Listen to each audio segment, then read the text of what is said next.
से जानना चाहता हूं कि इनविटेशन को लेकर और उसे स्वीकार करने या अस्वीकार करने को लेकर तमाम तरह के विवाद उत्पन्न हो गए हैं। क्या अयोध्या फिर से विवाद और राजनीति का अखाड़ा बन रहा है? बिल्कुल, जब इतना बड़ा आयोजन पूरी दुनिया में सबसे बड़ा आयोजन कहिए ये हो रहा है, तो स्वाभाविक है कि एक इसमें सियासत भी छुपी होगी और सियासत होगी भी। ये आयोजन ऐसे वक्त में हो रहा है जब लोकसभा का चुनाव एकदम निकट है और भाजपा तीसरी बार केंद्र में सरकार बनाने की तैयारी में है। उसके लिए राम मंदिर बहुत बड़ी आशा और उम्मीद है और ये लोग जानते हैं कि हिंदुत्व इस समय पूरे देश में एक जागरण चल रहा है और 22 तारीख को लेकर बहुत बड़ी तैयारियां चल रही हैं अक्षत वितरण से और लोगों को गांव-गांव में पिक्चर दिखाने को लेकर उद्घाटन की। तो ये सारी चीज़ें इसलिए हैं कि चुनाव में इसका फायदा मिलेगा और चुनाव के दृष्टिकोण से भी एक बहुत अभियान बीजेपी ये चला रही है। ब्रजेश जी, अब ऐसा शायद मोदी और अमित शाह और बीजेपी के जो पुराने नेताओं के रहते हैं अवसर कभी शायद आएगा इतिहास में, जो आज 22 तारीख को आने वाला है। राम मंदिर से बड़ा कोई इतना बड़ा आयोजन अभी आने वाले वक्त में शायद ना हो पावे। तो मोदी की सियासत का ये बहुत बड़ा आयोजन कार्यक्रम और कह लीजिए कि एक संदेश है और बहुत बड़ा वक्त है जो तीसरी बार उनको सत्ता की ओर राम मंदिर के सहारे ले जा सकता है। चुनावी जीत का एक मंत्र है। दुनिया में जितने कार्यक्रम हो रहे हैं, लोगों को जितना निमंत्रण दिया जा रहा है, उसमें विपक्ष के पास उसकी बहुत ज़्यादा काट नहीं है। जो निमंत्रण ठुकरा रहे हैं वो हिंदुत्व विरोधी हो रहे हैं, राम विरोधी कहे जा रहे हैं और जो स्वीकार कर रहे हैं कर सकते हैं, वहाँ तक न्योता भी नहीं पहुँच पाया है। कुछ जगहों पर डाक से न्योता पहुँचा है, कुछ जगहों पर न्योता नहीं गया।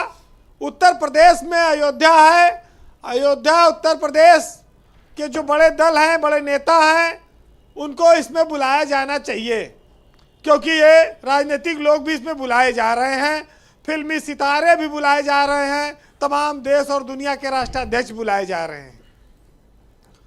अभी इस आयोजन के दिन भाजपा दलित बस्तियों में भी बड़ा आयोजन करने जा रही है और वहाँ कीर्तन कराएगी और राम मंदिर के उद्घाटन का प्रसारण दिखाएगी, भोज कराएगी।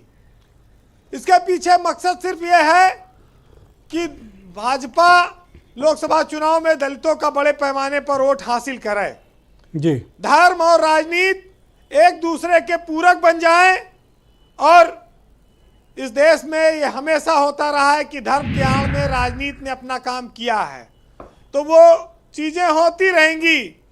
देश की सबसे बड़ी पार्टी की नज़र ओबीसी वोटों के साथ साथ दलित वोटों पर भी है और उसको हथियाने में वो काफ़ी हद तक अब तक कामयाब हो चुकी है, जिसकी वजह से मायावती 22% से घटकर 12% पे आ गई। वो वोट ज़्यादातर बीजेपी के पास है। बीजेपी ने जो अब की बार 400 पार का नारा दिया है लोकसभा का सीटों का, वो ऐसे नहीं दिया है। उसमें उत्तर प्रदेश की 75+ सीटों का उसका एक लक्ष्य है जिसको वो जीत कर आगे बढ़ना चाहती है। ब्रजेश जी, राम मंदिर बहुत बड़ी आस्था का केंद्र है, इसमें कोई शक नहीं। करोड़ों करोड़ लोग ये चाहते हैं कि राम मंदिर बने। अयोध्या में 40 सूर्य स्तंभ इस उद्घाटन के लिए स्थापित किए गए हैं, जिसमें हनुमान जी की गदा है और उस पर राम का नाम लिखा है। भगवान राम सूर्यवंशी राजा थे। जब भगवान का राज्याभिषेक हुआ था तो उस समय सूर्य देवता भी उस राज्याभिषेक में दर्शन करने आए थे। अयोध्या में तमाम सारे देवी देवता अपने रथों पर सवार होकर आए थे। आज वो 40 सूर्य स्तंभ इसीलिए बनाए गए हैं जो अपनी एक छटा बिखेर रहे हैं। तमाम पौराणिक महत्व की चीजें भी वहां पर देखने को आपको मिलेंगी जी। त्रेता युग की तमाम यादों को ताजा करने की कोशिश की गई है। अब ये जरूर है कि तमाम सारे लोग ये कहते हैं कि जिसकी भावना जैसी रही उसने प्रभु की मूरत वैसी देखी, लेकिन पुराणों में ये कहा गया है कि गंगा बड़ी गोदावरी तीर्थ बड़ा प्रयाग और सबसे बड़ी अयोध्या नगरी जहां राम लिए अवतार। तो राम का नाम बहुत बड़ा है और राम सबके आराध्य हैं और देवी देवताओं में सर्वोच्च हैं। राम के लिए कहा गया कि रघुकुल दशरथ पुत्र में माँ कौशल्या नाम, जाति धर्म कुछ कहे बिना परिचय देते राम। राम कृष्ण बस नाम थे, था ना कोई उपनाम, और कर्म प्रधान हुआ करता दया धर्म का नाम। ब्राह्मण ज्ञान शास्त्र भोजन पर नहीं जीवन के आयाम, इन सब का उपभोग करें सुबह से लेकर शाम। डाकू से ज्ञानी बने कर्मों का परिणाम, रामायण लिख वाल्मीकि को मिला नया आयाम। बहुत शुक्रिया आपका बीरेन जी, बहुत बहुत धन्यवाद। बड़ी सारगर्भित और जानकारी से भरी बातें आपने इस कार्यक्रम में प्रस्तुत की। आपका बहुत बहुत शुक्रिया। और बहनों भाइयों, इस डिबेट को हम आगे बढ़ाते